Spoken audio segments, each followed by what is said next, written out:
Hello, and welcome to the weekly voice chat of the Men's Human Rights Discord server. We are the semi-official server of the Men's Rights subreddit. This week we're having a free talk, an open mic, a little bit different. There's no topic, so the floor is kind of open.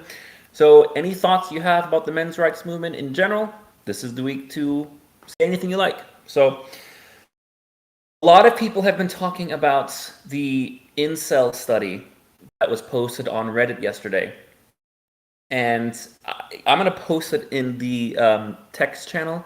Do follow the conversations in the text channel. A lot of people consider it to be just as much, if not more so, the main event. And we're not talking about incels. This is not going to be an incel topic, but it's the first thing that comes to my mind.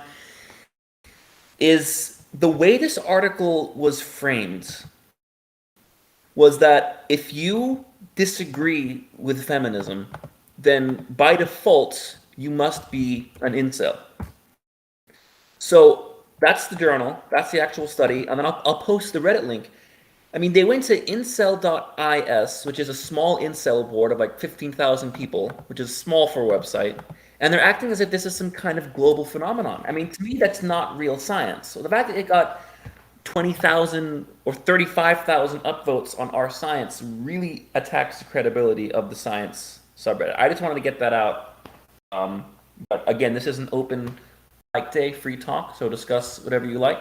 Any news that you've seen, any developments that you've seen, are there any headlines in your local area related to men's rights? Any progress that you've made at work or at school talking about men's rights? Any problems that you've had talking about it? Any general thoughts at all? So the floor is open. Thank you for coming. Remember, we do this every weekend, every Saturday. Thank you, Blue. Concrete, did you want to say something? Yeah, I figured I'd just jump in and start because I'm new here. I'm Concrete. Hello, everybody. A problem I'm having is connecting with other local like minds. But, you know, I suppose that being an atheist MRA is pretty unique plumage, so not having too much luck on that front. Well, the Not that uncommon. The men's rights movement isn't really religious. I don't think the religion aspect will hurt you in the MRA movement. Certainly, the label men's rights activist is extremely toxic to a lot of people. Oh my gods, I may as well have a red S on my forehead. But yeah, if anybody lives in or near Broward County and is one of my fellow atheist MRIs, do feel free to DM me here on Discord. I would appreciate it. And I'm sorry, I stepped on somebody. Please go ahead. Well, we should move on to like issues that we have rather than like social stuff. So I mean, I personally think the study's quite interesting because this is something we see fairly regularly, which is feminist academia weaponizing studies to say whatever they want and using them as an activist platform rather than as an actual way to discover the truth. And it from what Blue's description, it seems pretty clear that's what they've done there. It seems they've used axioms to define words and positions in such a way as to make it impossible to disagree with them. That is not scientific. That is just that is well, it's activism masquerading as academia. I'd have to completely agree with all of that. And even in the subreddit itself, there are certain subjects you are not allowed to dissent on. If you even make the slightest noise in that direction, they will axe you. You mean the feminism subreddit? I mean the science subreddit. There are certain subjects you cannot dissent at all in any terms. Or they ban you for the subreddit, or you'll get banned from Reddit. It's really quite revealing. What are some other examples you've noticed in the science subreddit? Well, of course, feminism. You are not allowed to dissent in any way with the narrative about, for example, rape. You are not allowed to dissent with the narrative on circumcision. You are not allowed to dissent on the narrative of um, trans people in any way. Okay, Um, couple, just before you move on, couple questions. Well, first of all, I would actually disagree with you on circumcision. I'm definitely noticing that Reddit overall is becoming more and more anti-circ. But what do you mean when you say the narrative on rape? that it is always about power and never about sex. Um, the very definition of rape, who can rape and who can't rape, is forced envelopment rape. Feminism says no. I guess you could call that a subsection of disagreeing with feminism, but you see the beasts at which I'm stabbing. And the existence of male victims, how do you, I have, because I don't go on R Science very much. When I do, I click things based on physics. I like anything about physics or astronomy. Other than that, I don't really find the subreddit all that interesting. Um, what have you seen about male victims on the subreddit? Oh, that usually it's usually the standard line: male victims do not exist because men always want sex. Not how men work. Hashtag. Let's see, I'm gonna search it up actually right now. I'm gonna go to the subreddit and look it up and see what kind of results I get. Not sure how successful you'll be because they tend to delete that kind of content. They tend to delete those sorts of users. I don't know. I mean, let me screenshot the post. It seems like the I top would up to I would be amazingly pleasantly surprised if let me show you what I got. you know what you say about circumcision and the narrative on rape is I would love to be completely wrong about that nowadays. Let me show you. That's a screenshot of what I found. That's the link.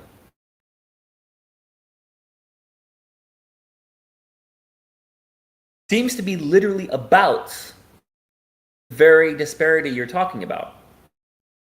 It's being recognized and uploaded, so I don't know.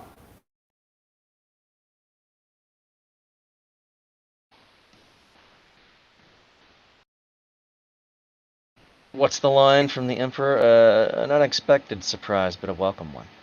Yeah, and it was either yesterday or the day before. There was an upvoted post, not a huge post. It was like 700 or 800 upvotes about how men garner less empathy, more or less. Yeah, that fourth one down. I see it right there. No, that's a different one.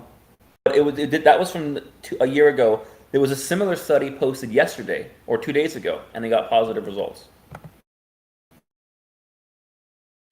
Yeah, these are very sparse and far apart. But hey, if it's an indication that the needle is moving, I'm the happiest guy about it. I'm very pleased when my cynicism is wrong. Yeah, and Yeah, the needle is moving slowly but surely, and that move is more a kind of a panic response to what everyone now obviously sees going on in the world. But that makes it a start, and trying to be, I guess, judicious and thoughtful about what to do next, is to me at least is more important than just continuing to point out, where so far the status quo is failing. Because, like I said, in the ranks and files all across this stuff, including the science community, people are starting to realize that, things are not what have been presented to them for so many years. The thing is that, just like us, they start out being angry and resentful, which, I mean, that's got a certain a certain advantage to it for a little while, but it's very short term. Yeah, In the anger is great meantime, fuel for a short period of time. right, right. You know, I tell people that it's important to run away from, you know, whatever is trying to eat you, but at some point, you know, the distance becomes great enough that you have to find something to at least walk toward. You know, that that isn't trying to eat you and might be trying to help you. And that's the trick, you know, that's what I think the, you know, kind of uninformed masses are looking for, is somebody, you know, to point them toward that which is not, you know, BS, because they're getting tired of it. You know, I mean, like you were mentioning, the science subreddit in Reddit is still, you know, spasming and kind of convulsing because they recognize the change too. And yeah, the response probably more and more is going to be, you know, delete it, turn away from it, deny it, Darvo it, whatever you know, whatever they have to do. But those are You're just those a are bitter not signs incel of after all, right? exactly. I mean, they're, you know, those are not signs of strength. They're signs of desperation. And you know, that's something that, you know, is very easy for somebody like me to go into more adversarial spaces and just say, you know, this really looks like panic to me, you know, and I don't live that way. Right? So, you know, then you get the normies to become a little more curious. I tell people that I'm not interested in a culture of exiles. You know, I want converts. I don't care how somebody comes in, so long as at the end of the day they at least know more than they did when they got here. You know, I don't want to take the power of choice away from them. I want to, you know, to confront them with the fact that they've always had a choice. I mean, the scientific community in general is, you know, really starting to feel that, especially I have a lot of exposure to people in the mental health, practitioners, professionals in mental health. And, you know, they have no doubt that things are getting bad, and what has been, you know, the status quo and the given wisdom is failing. And it's okay to point that out. But if it's something that they've been invested in for a long time, you know, I don't torture them with it. I just say, well, you know, there's probably something better than that. Like I said, it's, you know, it's fun and relatively easy to be mocking, dismissive, and you know, aggressively critical to an adversary's weak points. But the audience doesn't really care about that. You know, they really don't. I mean, you know, like I said, when things get bad, what they're looking for is a solution. And so, you know, I don't go into spaces like that, you know, trying to throw my weight around, because there's really no point. You know, the people that control it have the power of being able to just delete anything I say. And frankly, there's probably other people that could say it better than I can anyway. You know? I mean, what of what particular value is my voice in all of that? You know, if Yeah, they've made it clear a mind if they changes make from it clear within, they right? don't care what I think, then, you know, I'm not going to go out of my way to try to convince them.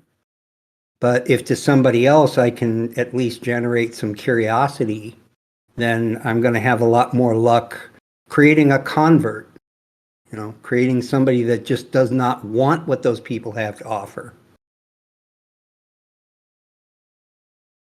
Yeah, mind changes from within, right? a mind decides that Always. it wants the truth, Hmm. no matter Always. how horribly painful that it might be.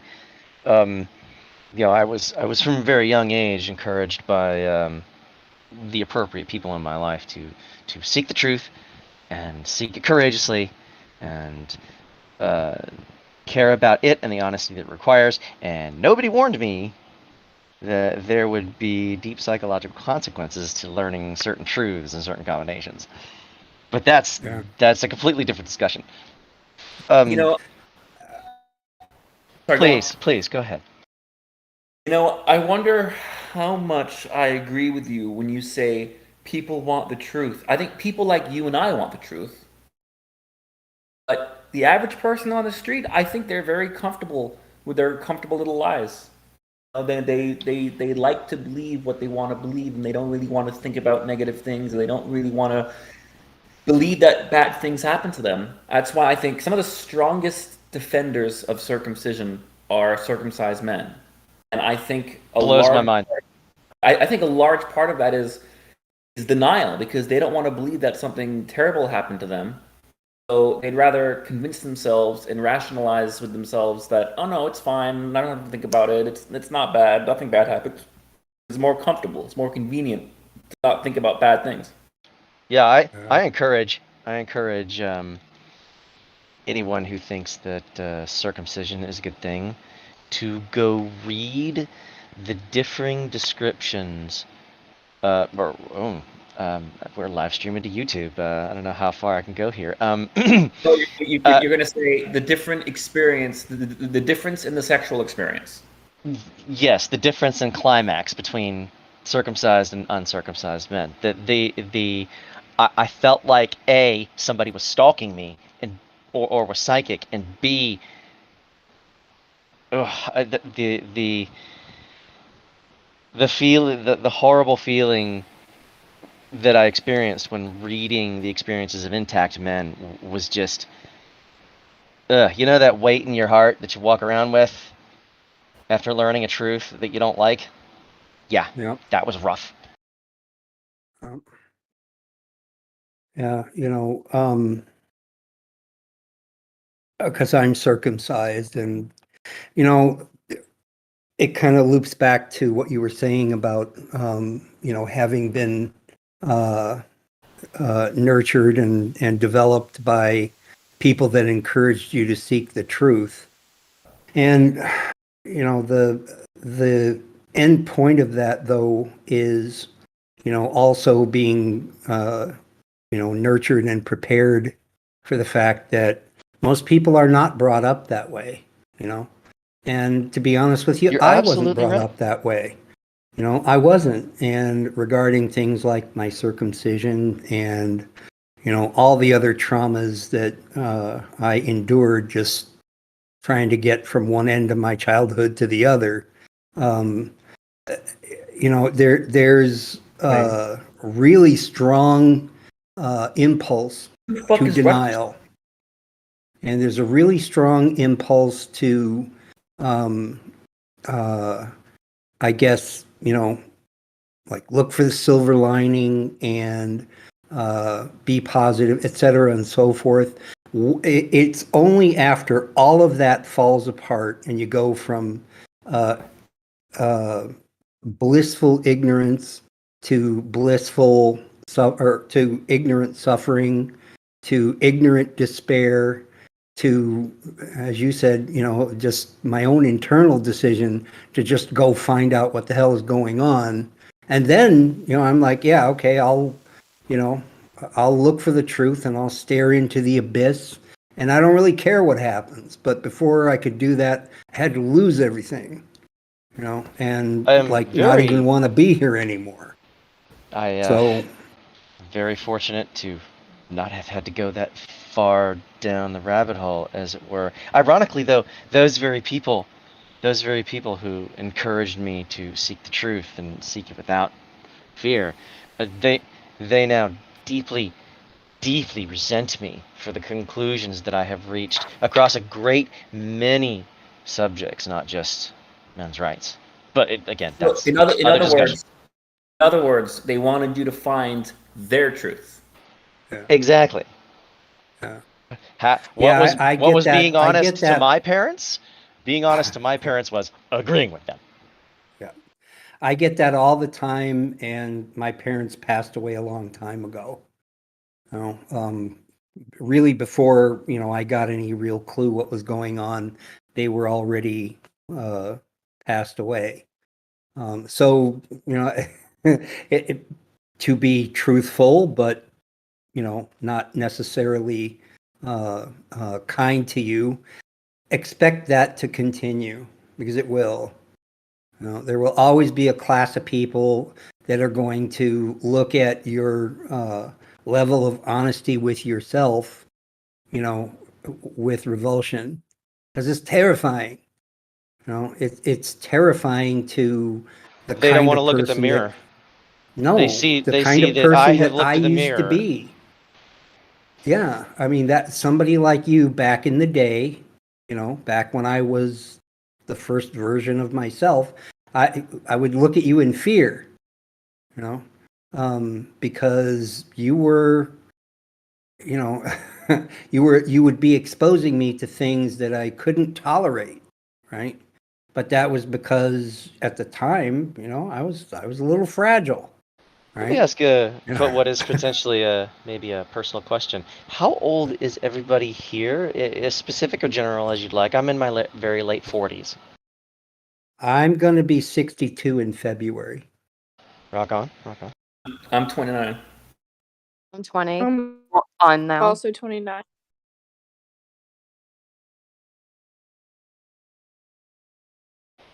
But anyway, concrete, um, that is something to consider. Is that you, your discomfort at watching that kind of willful ignorance and willful denial of reality is going to be matched by their discomfort with your refusal to deny reality. It is. I'm not being hyperbolic. It has a physical effect on some people. You definitely are not. I have noticed that the more honest I am internally with myself and honest outwardly about about that honesty, the higher that goes, the line that describes the number of friends I have has gone steadily down. It's very disappointing. Uh, like I said, it's painful, to deal with that. I've been spared a lot of it because I just, by whatever means it came with the outfit, have the ability to, express more unpopular concerns, even among people that, well, as we say, they're blissful in their ignorance. And usually what I get is, well, I never really looked at it that way. It's been several times since I got into all this where, I've been either complimented or accused of causing people to be able to think a little differently. How dare my you God. open other people's minds, you horrible villain! But I only use my powers for good because I'm not selling anything, right? I'm not trying to smooth talk them into going to hell and looking forward to the trip. But at the Have you same, ever at the same had time, somebody curse you and disassociate from you because you undeniably showed them a fact that they couldn't deny it and they couldn't unsee it and then they just turned away from you? You ever had that happen? Just like not yet, violently? not Yeah, yet. almost every single debate I have with feminists ends that way. And in my experience, and again, it's probably because of my approach, they don't go away mad, but they do go away, which works out good for me. Trash takes itself out. It was well put. I like that. I'm gonna steal that. Hang on, stealing. Yeah. Because really, I don't, and that's why, I question the idea of this kind of, you'll excuse me, but more frontal assault approach to, to these issues and the people supporting them. Just because of the fact that, I don't want for my voice to become louder in all of this. I want theirs to become quieter. I just want for them to shut up, and once they do, and as they are, because that is beginning to happen, then we have the responsibility and, the difficulty of figuring out, how to say what we need to say, not scream it, not lie, and not embellish, I right? think the And problem be isn't that they're honest. yelling, though. The problem isn't those that are yelling. The problem is the people who are doing and whispering quietly in the background. They're the ones who are whispering to organizations. They're the one whispering to politicians. They're the one whispering to people in power, full positions. Yeah. And they're the And bigger I'm, issue more than the scream voices. The scream voices, they get brought down easily. Okay, maybe not easily. They are given a lot of media attention, but they are quieting down, but it's because the out loud media, the stuff at face value, people are starting to realize how ridiculous it is and they're calling it out. And so they realize that they can't be doing that out loud anymore, but that pushes things to behind the scenes. that's true. And, I think, and I'll allow my generation to take responsibility for this, but, I think, that business of those people whispering into the ear of power is a battle that we've largely lost, and that, it's not really worth our time. Again, just one man's opinion, but it's, at least for me, it's more worth my time, to whisper into the ears of, the other people that at least feel powerless. And again, I do that frequently, in these other campfires, feminist spaces, feminist people. And like I said, it works. It's effective. And I mean, it's not easy. It takes longer. I don't get anything out of it directly. I mean, nobody pays me to do it. But the fact is that, we're starting to see a few shifts in the, at least the popular culture. And, I think that's why, because people are starting to do that. We do that. I mean, we just calmly tell people the truth. Yeah, the data's on our side. What you were saying before Right. about we don't need to lie, we don't need to embellish. No, We are Well, correct. the data that we can find is the other issue too. I don't doubt for a minute that they're probably hiding certain amounts of data. I sort of wanted to bring this up earlier. Sorry if I'm cutting anybody off. No, please go ahead. I want to. I I'm post sorry. These are the very first female voices I have ever heard in the MRA space. Please let me listen. Dude, I Thank gotta you. tell you, you're a little bit behind the mark there because there have been a lot of women involved for quite a number of years now. Just these are the first voices I've seen other women post. Please, Dark. Please go on. Yeah. So I'll just copy this link and repost it. You guys don't have to read this, but we were talking about studies. So for those who aren't aware, it's Hispanic Heritage Month. I have a friend who writes articles, and he was hoping I could help him out with finding stuff on Hispanic males, whether it's mental health issues, statistics, and it's been a week of just trying to find anything that's been done since like 2018. Like most of the studies I'm finding, most of information is before COVID. It's like as if they stopped doing stuff any studies or research on Latino males after COVID. Granted, I'm like also trying to look at census and figure things out there. I know there's got to be information somewhere. I know that it's like it didn't just like disappear, but it's interesting that it seems like the minute I searched up anything on Hispanic male health, Hispanic male stats, Hispanic male like suicide rates or things like that, the first things that always pop up are studies like this that have accurate science. And then they say, oh, and it's caused by masculinity. They have no proof of how it's caused by toxic masculinity or masculinity in general. Right. The only true facts in it is the stats that, oh, yeah, the immigrant population does have more STDs. Yeah, Latino men are more prone to prostate cancer and heart disease. It is true that they die much younger. It is true that they make a certain percentage of workplace deaths. But where's the evidence that proves it's because of toxic masculinity, which is like all of these? And here's the thing, for Latino culture too, it's not even called toxic masculinity. They have this whole thing called machismo, which is And the saying thing that. is, Go ahead, Blue. finish. Sorry. I was gonna say, and the whole thing with machismo is it's ridiculous because it's this whole idea.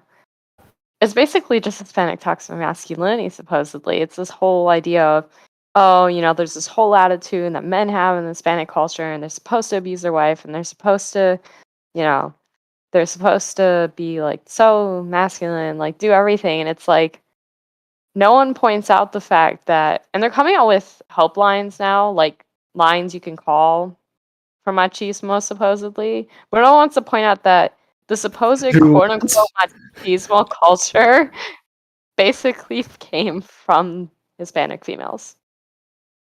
It's not. But I'd like to report that I am a bit too male, and could I get some help? What I was going to say, it's not just dumb, it's dangerous. Because men die younger due to biological factors, inherent biological factors. Something even other MRAs like to deny, because again, they don't want to believe in a negative thing. But to ignore the biological differences means you're not going to study those differences, means you're not going to research those differences, means you're never going to fix those differences. If you don't study the effect of testosterone on cancer and heart disease, then you're never going to do anything about it, and the situation's never going to improve. If you focus on fixing a non-existent problem, you're never going to make anything better. And I have to wonder, is this ignorance, or is this by design, or is this a combination of both? I will default to never attribute to malice what can be attributed to mere ignorance. I want to briefly draw everybody's attention back to the study that Darkeisha posted. Click on it and look at the keywords underneath the abstract. Like, effing wow. It's disappointing, but not unexpected. Also, I would like to see another study like that with a much larger population. 20 interviews is not. I'm not satisfied with that N value. Good study though. Right. But it is, but remember that studies cost money, larger studies cost more money, and a small study that is that goes only as far as this one does is a shield against being accused of that ignorance that you were talking about. If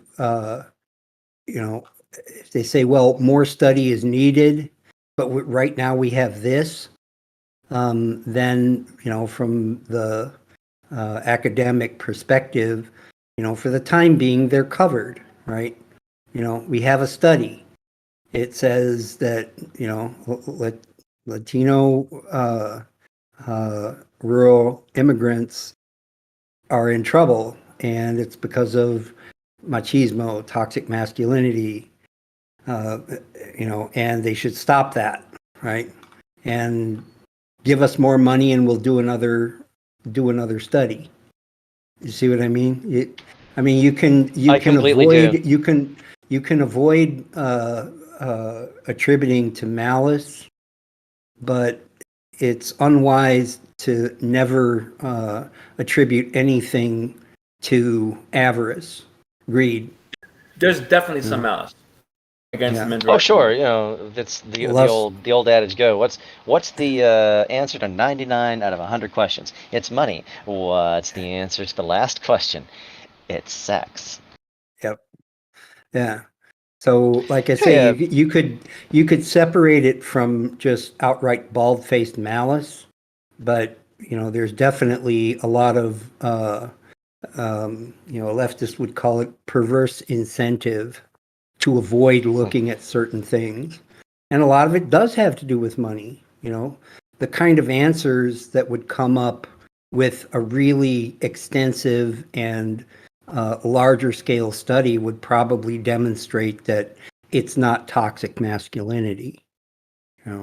But A, that would cost a bunch more money, and B, that would fly in the face of the narrative that, whether it's through ignorance or malice, that's the narrative that they're trying to and the harm is maintain. the same, whether it's because of ignorance or malice.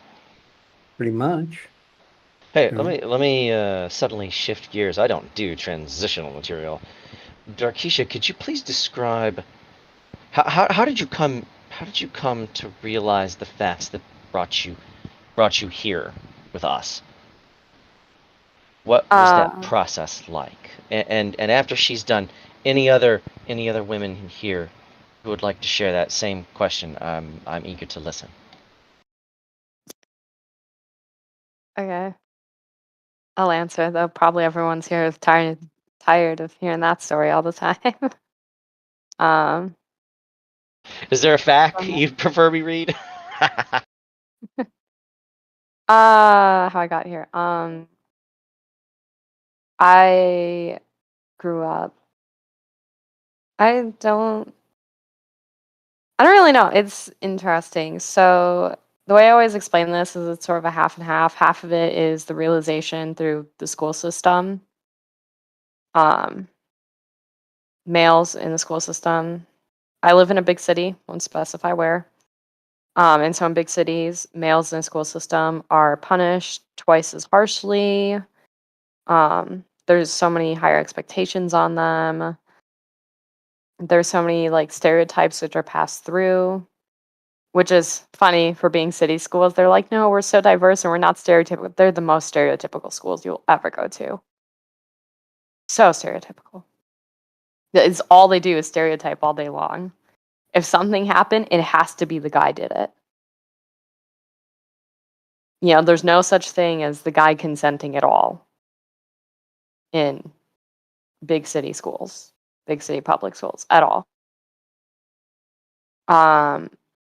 And so during, say, middle school up, sort of noticed a lot of my friends getting in trouble. And then at the high school level is when you start seeing, you already see kangaroo courts a little in middle school, but not often. But kangaroo courts really kick in at high school, along with like deans and, the harshness of punishments getting worse. So like infractions and the effects of that on your record. And that's when that all starts, is high school.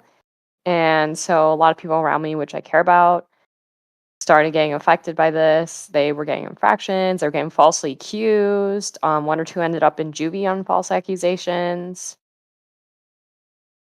And that was just really tough to watch. And it was like this realization that things are just really, something's really off. And I've sort of known it my whole time. And then the second portion is I was actually raised by an MRA parent.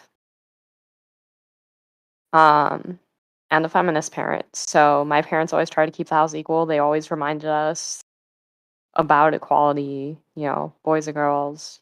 It's equal. Girls can falsely accuse, guys can falsely accuse. Both have rights to consent, et cetera, et cetera. So slightly ingrained and then slightly learned. And now in college, which is probably the worst place to be The Um, worst place to be. as an MRA. Okay. So, yeah. Thank you.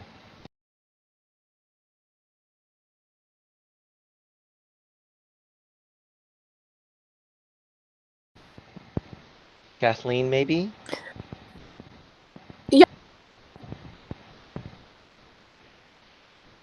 Kathleen?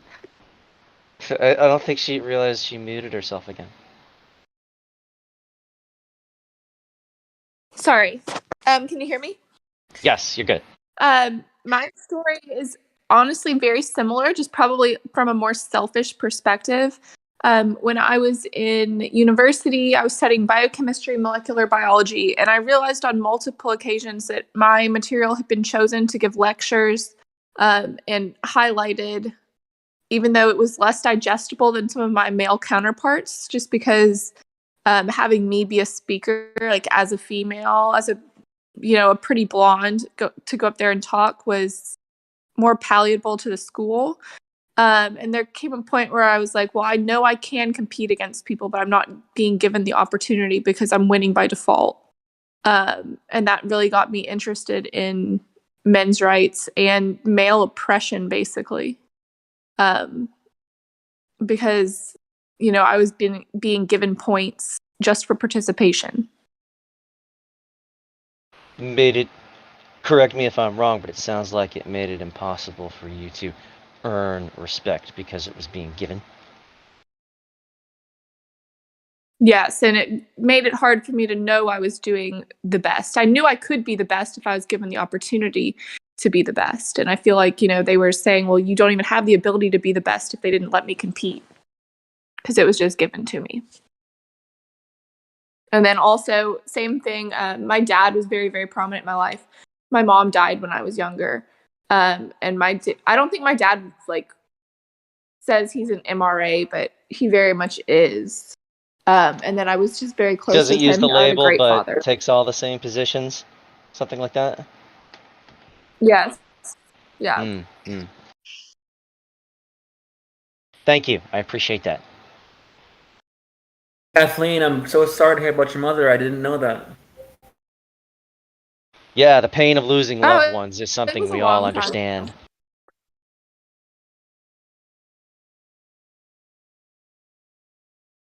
It was a really long time ago. My mother was a very weak person. I'm glad I'm not like her.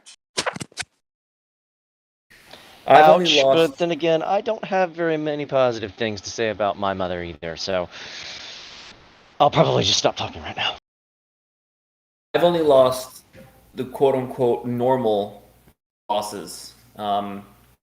Grandparents and older aunts and uncles who were heavy smokers. So, and I didn't even really know them very well. But I haven't had a truly devastating loss. Not that losing a grandparent isn't a devastating thing, but all of the loved ones that I've lost have followed the quote-unquote natural schedule. I haven't had a premature death like a parent dying young, or I don't have children, but I haven't experienced the loss of a child or a sibling. I've never really had to deal with that yet. I can only imagine. Yoda meme. I'm not afraid, you will be. I take it all back. I understand that reference. That's something that actually kind of worries me is my biological mother, I was adopted, she's dying of the same thing as my adoptive mother. I'm afraid that's gonna really affect me, because I don't think the death of my mother, I think I kind of squared my shoulders and dealt with it, and it didn't really affect me that much. But I think watching my adoptive mother die the same way is gonna be rough. So I'm kind of distancing myself because of that. It's gonna be like a mirror image that multiplies things, I'm afraid. May I ask how she died? Yeah, lung cancer. So my Ugh. adoptive mother, who I consider my mother, she it went to her brain. So, and then my biological mother, it's metastasized to her brain now as well. So I just think that's F gonna be cancer. hard, like watching things. like the second time over. I don't know. But, hopefully I have some people to support me, and I know it's coming, so it won't be a fell swoop. Everything will be okay.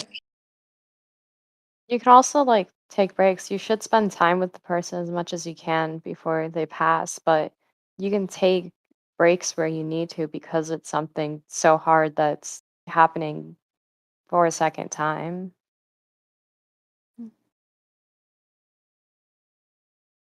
And like go through I feel that. like I don't even need to be around her. I don't really think I owe my birth mother anything. She didn't give me anything other than life. And I'm not resentful towards her, but if it's something that's going to be very hard on me emotionally, I think that I'm okay removing myself and not giving her the comfort of me being there, because I don't really think I owe it to her. But I know adoption's a very complicated thing. So Yeah, the closest thing that I'd even have to empathize with you on that is my stepfather, whom came around just before I became a tween. I can't even imagine what adoption's like. Can anybody really have an opinion on something like that unless they've gone through it? I bet you have problems finding people who understand you on that, huh?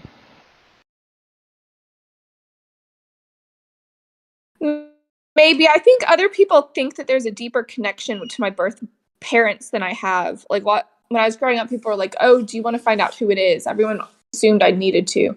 But I very much felt like my parents gave me everything I needed. I didn't have like a empty spot inside of me, like looking for my birth parents.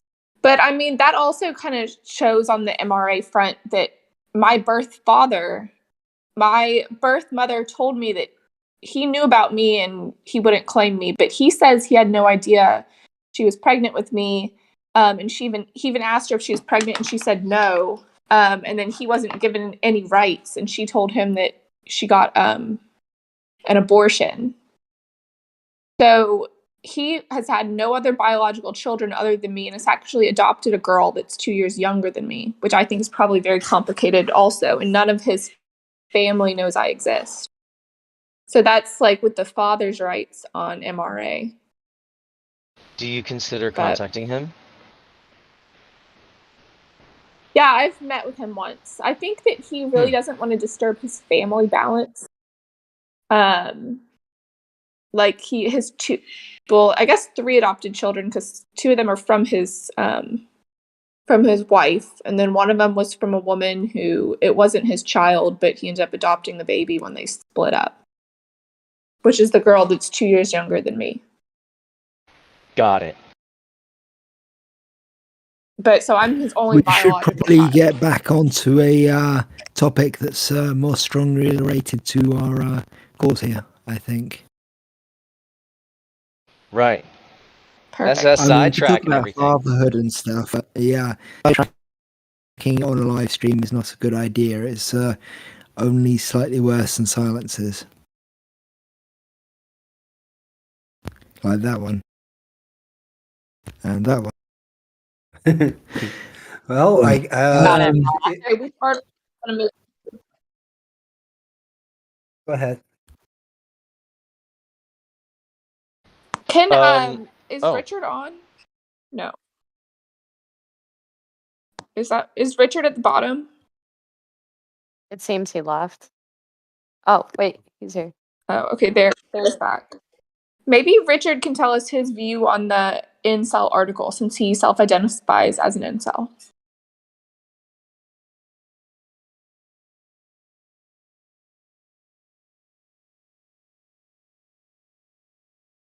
Richard?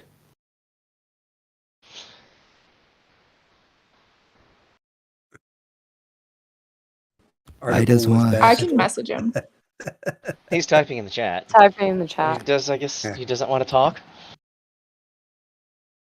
Fair enough, Richard is right. But yeah, it did look like a smear piece, which just frustrates me because science seems to be going downhill quite dramatically. It seems to be much less truth focused and much more cause focused now. We've seen an awful lot of this with feminist research, and they've actually admitted that some of it's cause focused. Issue. God, this mic. Another issue too, though, is if you notice the article was done, what was it? Like National Organization of Sociology for Women.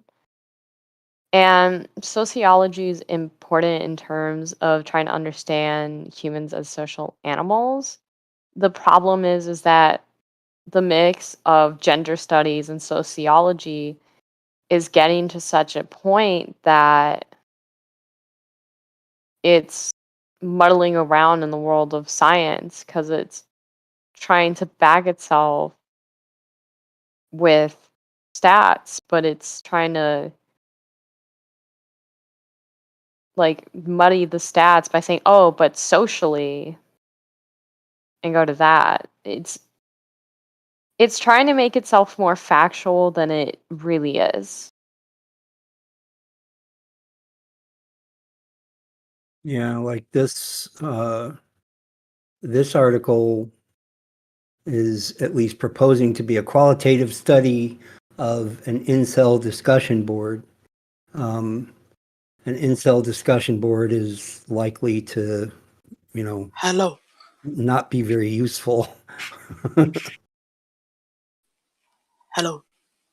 Hey, We Richard. hear you. Yeah, and you're right. An incel board is going to have a slight selection bias, methinks.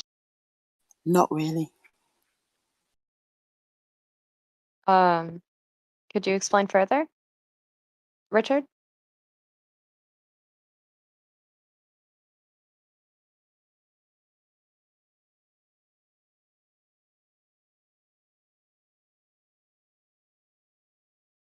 He's typing. Richard?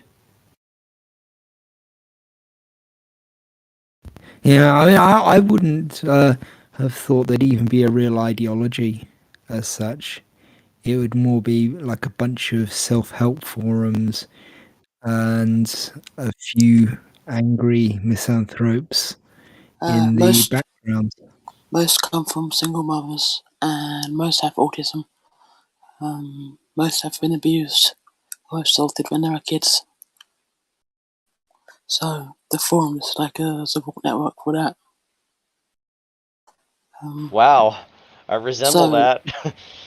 Yeah. So how they become incels? Rather, it's like they either were assaulted when they were kids by their mother or one of their friends, or they were they're pretty much assaulted all their lives mostly. Also, you can be full cell in full cell as well, or you could just be a near cell. So there's like a different categories for each one. Also,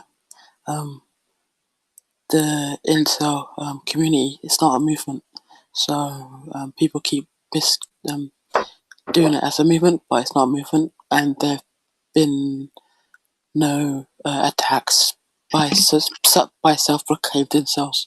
They've all been labelled by that by the media. So the first three were labelled by the media, and one labelled himself, but he said that because he wanted to get attention by the media, but he doesn't label himself as an incel no more. That was the Alex Manassian case. So they labelled Elliot Rodger as an incel, but they labelled him an MRA first because it was in 2014, and MRAs were starting to get popular in 2014. I don't remember Elliot Rodgers being labeled an MRA first. Yeah, during the first reports, they labelled him an MRA, and then they found the term incel. They labelled him an incel, but he was also on the PUA forums at the time before. So he didn't call himself an incel. Like one time, it was the media did that. So that's why we got the storm that we have now. And also, the incel thing was starting to die down, but the Olivia Wilde stuff and the Jordan piece and stuff brought it back up again. So we're back to square one again. I have lost any and all respect for Olivia Wilde. What an idiot. Oh boy, I'm gonna have to look and this up. also another caveat I can add: most incels are black.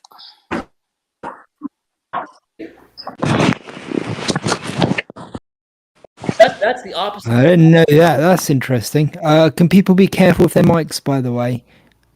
Like, just touching your mic while it's on can cause a lot of noise. Also, these black incels don't fit the stereotype of a black guy, so they get rejected by the black females in their community. Like myself, I don't fit the black stereotype, so and I don't really fit in with the black community per se. So yeah, and white girls won't date me anyway, so I'm kind of in limbo on that front. So yeah, and also I'm a cripple as well. So both incels are disabled. Physically or mentally? Both. Okay, interesting. Is this something? Is this research that you've done yourself? This is research done on myself on the forums, and the subreddit that we had as well, but they got banned. And every incel documentary that comes out, there gets DDoS attacked. So when a new incel documentary comes out, the site always gets attacked. So Olivia Wilde kind of got the site attacked again recently because of her comments. Allegedly. This incel. I'm behind on this Olivia Wilde stuff. Yeah, me too. I'm playing catch up too. It's Olivia pretty Wilde bad, said, actually. It's pretty bad. because she was doing promotion for a new movie, and one of her characters was based on Jordan Peterson, and Olivia Wilde said Jordan Peterson was king of the incels, and incels mostly disavow Peterson for the most part.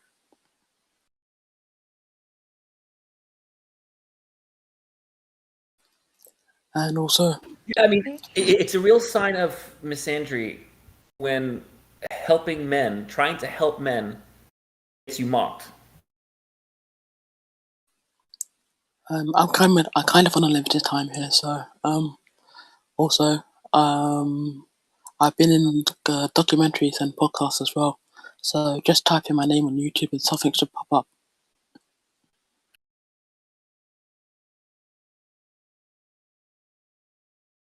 Most incels don't really hate women at all. It's the complete opposite.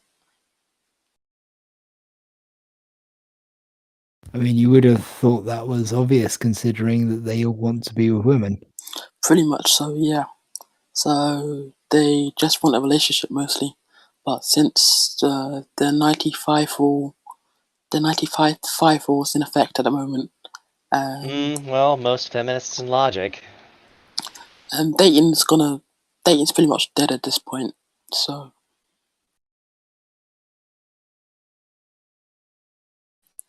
yeah, so the future of dating is going to be very interesting. So